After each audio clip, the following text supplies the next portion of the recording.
हरि ओम. सद्गुरु ओम मालती आई की जय. व्रजभूमीतील भक्त कथामालेत मी अनुप्रिता थत्ते तुम्हा सर्वांचं स्वागत करते. या कथामालेतली 55वी कथा आज आपण सुरू करूया. ही कथा आहे टटिया स्थान वृंदावन येथे राहणाऱ्या स्वामी श्री भगवानदासजी यांची.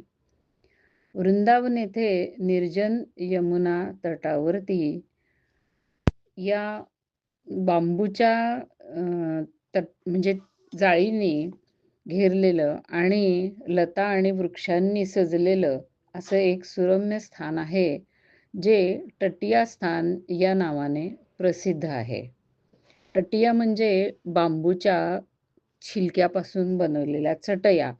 तिथे बांबूची बरीच वनं असल्यामुळे त्याला बहुधा टटिया स्थान असं नाव पडलं असावं. याच्यामध्ये स्वामी श्री हरिदासजीच्या परंपरेतील भजननिष्ठ संत राहत असतात, जे स्वामीजींच्या प्रमाणे सर्वांगामध्ये व्रजरज लपेटून आणि हातामध्ये एक करुवा म्हणजे मातीचा गडवा आणि एक काठी ठेवतात, असा त्यांचा वेश असतो. स्वामी श्री भगवानदासजी हे या स्थानाचे महंत होते. त्यांचा जन्म 1920 साली टिक्कमगड मध्य प्रदेश येथे एका ब्राह्मण कुलातील सुसंपन्न अशा भक्तिमान परिवारामध्ये झाला. त्यांचे पूर्वज हे टिक्कमगड येथे अनेक वेगळ्या वेगळ्या उच्च पदांवरती काम करत होते. असं ते सुशिक्षित, सुसंस्कारित आणि धनाढ्य कुटुंब होतं. परिवारातील सगळे लोक हे राधावल्लभ संप्रदायामध्ये दीक्षित असत. त्यांचं स्वतःचं असं एक मोठं राधाकृष्णाचं मंदिर होतं आणि त्या मंदिरामध्ये राधाकृष्णाची मणिमय अशी मूर्ती खूप सुंदर अशी होती. घरातले सगळे लोक मिळून त्या मंदिरातील सगळी सेवा करत असत. 20 वर्षाच्या अल्पायुमध्येच भगवानदासजी यांनी टटिया स्थानातील संत मथुरादास यांच्याकडून दीक्षा घेतली आणि मग घर सोडून ते वृंदावन येथे राहायला निघून आले. मथुरादासजी यांच्याकडूनच त्यांनी पुढे विरक्त वेश म्हणजेच वैराग्य वेश घेतला आणि तिथे राहून ते भजन साधन करू लागले. संवत 1944च्या अश्विन शुक्ल दशमीला टटिया स्थानाचे तत्कालीन महंत श्री राधाप्रसाद देवजी हे वैकुंठाला गेले. तेव्हा त्यांच्यानंतर सर्व तिथल्या संतांना असं वाटलं की श्री भगवानदासजी हे या टटिया स्थानाचे महंत होण्यासाठी अगदी योग्य आहेत. म्हणून सर्वानुमतीने त्यांना त्या पदावरती विराजमान करण्यात आलं. स्वामी भगवानदासजी हे खरोखरीच एक प्रभावशाली महात्मा होते. खूपसे राजा महाराजे आणि हकीम हुक्काम हे त्यांचे शिष्य होते. त्या काळाचे खूपसे पंडित आणि महात्मा हे त्यांच्याबरोबर सत्संग करण्यासाठी आवर्जून येत आणि त्यांचा सत्संग मिळाल्यावर स्वतःला धन्य समजत असत. त्यामध्ये श्री अलोकराम शास्त्री, श्री अमोलकराम शास्त्री, श्री दुलारे प्रसादजी, श्री सुदर्शन आचार्यजी, श्री ग्वारिया बाबा, श्री प्रिया शरण बाबाजी, श्री हंसदास बाबाजी वगैरे अशी अनेक लोक होती. श्री प्रिया शरण बाबाजींनी तर भगवत रसिकजीची वाणी हा ग्रंथ त्यांच्याकडेच अभ्यासला होता. सिद्ध पंडित रामकृष्णदास बाबाजी यांचं चरित्र आपण ऐकलंय. अत्यंत विलक्षण असं त्यांचं चरित्र आहे. ते खूप मोठे महात्मा होते. त्यांचंही भगवान दासांवरती अत्यंत प्रेम होतं. ते काही दिवस या टटिया स्थानावरती मुद्दाम यांच्या सत्संगासाठी म्हणून राहून गेलेले होते. हे दोन्ही संत एकमेकांवर अतिशय प्रेम करत आणि एकमेकांचा आदर सन्मान करीत. प्रत्येक जण एक दुसऱ्याची तोंड भरून आणि अगदी भरपूर प्रशंसा करत असे. भगवानदास बाबांच्या संबंधात पंडित बाबा म्हणत असत की एखाद्या स्थानाचा महंत कसा असावा, तर ह्या भगवानदासजी बाबाजांसारखा असावा. पंडित बाबांच्या संबंधांनी भगवानदास बाबा म्हणत, की व्रजामधील सर्व त्यागी भजननिष्ठ संतांचे हे मुकुटमणी आहेत आणि खरोखरी करुआ हे जे म्हणजे तो मातीचा गडवा, हे जे वैराग्याचं लक्षण आहे, ते त्यांच्या हातातच सगळ्यात जास्त शोभतं. इतकं त्यांचं वैराग्य प्रखर आहे.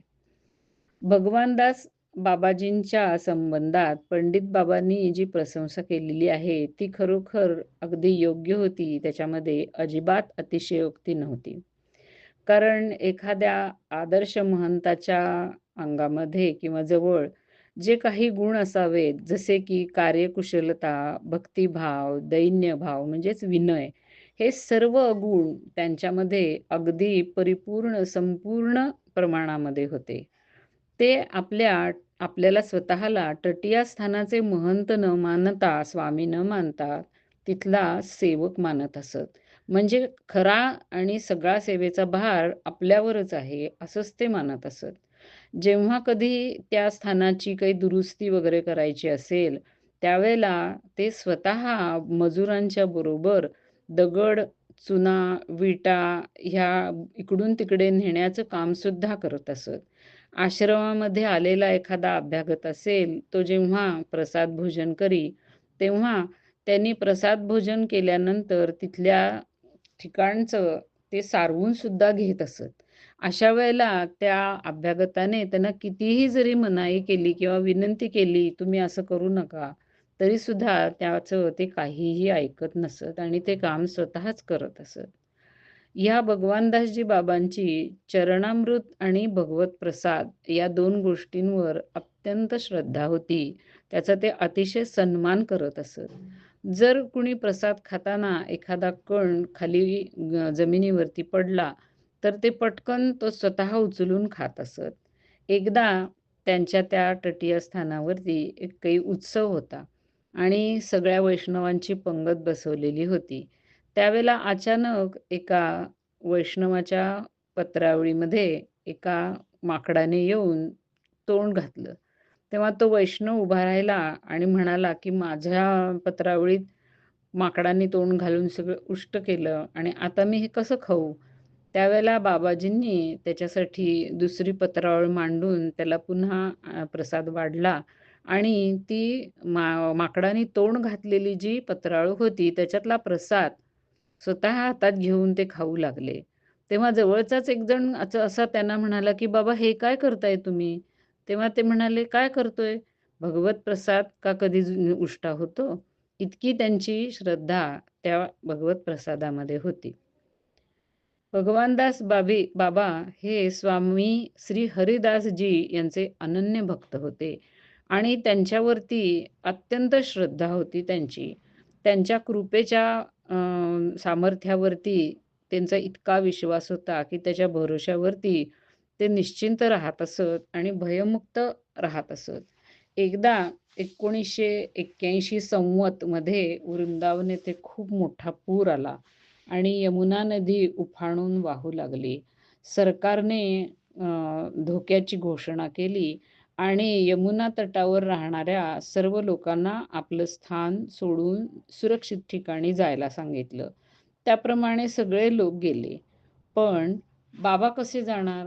कारण तटीय स्थानाची अशी परंपरा आहे, त्यांचा असा नियम आहे, की जो व्यक्ती तिथला महंत होईल, तो महंत झाल्यानंतर त्या स्थानाच्या बाहेर पाय सुद्धा ठेवत नाही. आता बाबा ही परंपरा कशी तोडणार? त्यामुळे ते अगदी निर्धास्तपणे तिथेच पाय रोवून राहिले.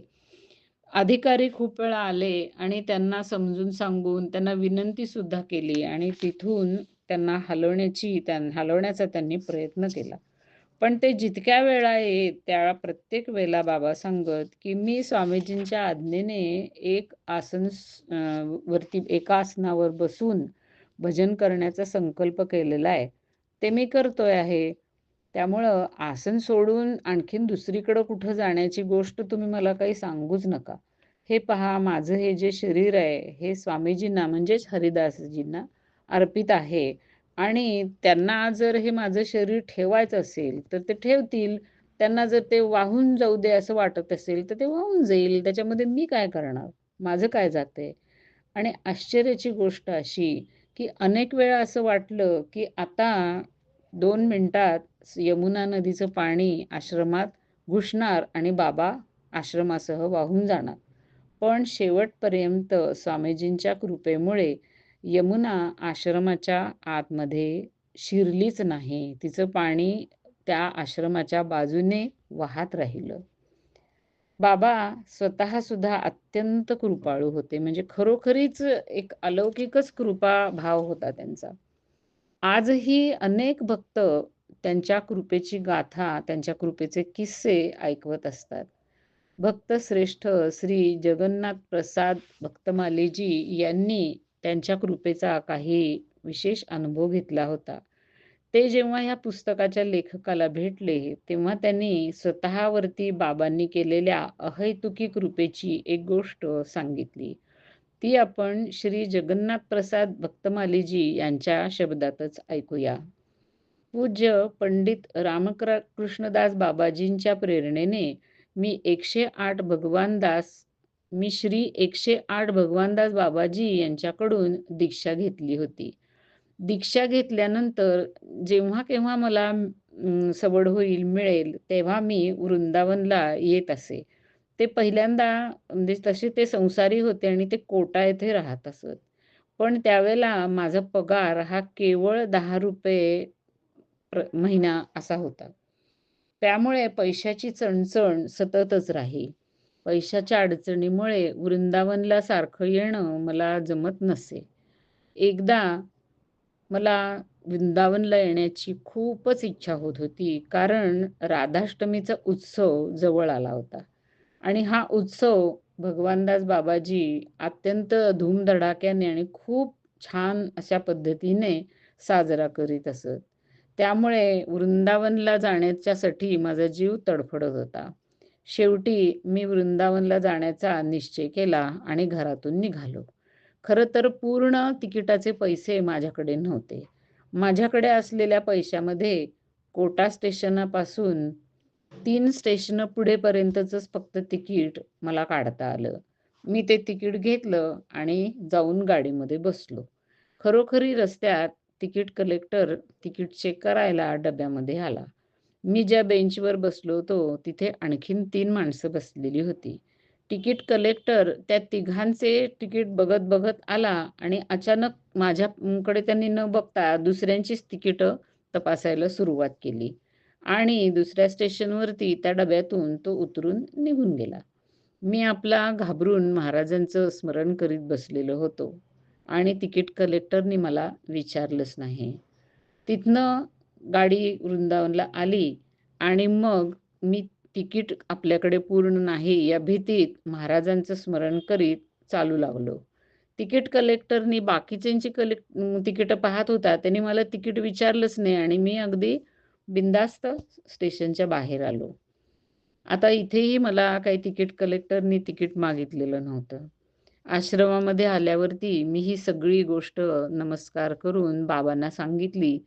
बाबांनी ती ऐकली आणि फक्त ते मिश्किलपणे हसले. बाकी काहीच बोलले नाहीत. टोपीकुंज येथील श्री माधवदास बाबाजींचं ह्या भगवानदास बाबाजींवरती फार प्रेम होतं. हे दोघेही एक दुसऱ्याला एकमेकांना आपल्यापेक्षा मोठा मानत आणि एकमेकांचा अतिशय आदर करीत आणि गंमत म्हणजे एकमेकांच्या कृपेवरती खूप भरोसा ठेवत. म्हणजे माधवदास बाबाजींना वाटत असे, की भगवानदास बाबाजींची आपल्यावर फार कृपा आहे, त्यामुळे आपण सुरक्षित आहोत. आणि भगवानदास बाबाजी म्हणत, की श्री माधवदास बाबाजींची माझ्यावर खूप कृपा आहे. एकदा असं झालं, की माधवदास बाबाजी ज्या टोपीकुंज भागात राहत होते, तिथल्या आश्रमाच्या संदर्भात काहीतरी होऊन केस उभी राहिली. आता त्याच्यामुळे आश्रमातून निघून जावं किंवा आश्रम खालसा होतोय की काय अशी चिंता माधवदास बाबाजींना निर्माण झाली. त्यांनी भगवानदास बाबाजींच्या एका सेवकाला सांगितलं, की बाबांना सांग, की आश्रमावरती केस चालू आहे. त्याने जाऊन बाबांना सांगितलं. तेव्हा भगवानदास बाबाजी फक्त "अच्छा, अच्छा" असं म्हणाले आणि एकदम गप्प झाले. अर्थातच ती केस माधवदास बाबाजी जिंकले आणि त्यांच्यावरचं संकट टळलं. कानपूर येथे राहणारे श्री बच्चूलालजी हे बाबांचे शिष्य होते आणि त्यांच्यावरती बाबाजींची अतिशय कृपा होती. ते नेहमी बाबाजींच्या सेवेमध्ये राहत असत आणि बाबांचं त्यांच्यावरती खूप प्रेम होतं. त्यांनाही काही विलक्षण असे अनुभव बाबाजींच्या बरोबर राहताना आले, त्यांच्या प्रेमाचे आणि त्यांच्या शक्तीचे. ते सगळे अनुभव आपण पुढील भागामध्ये ऐकू. हरी ओम.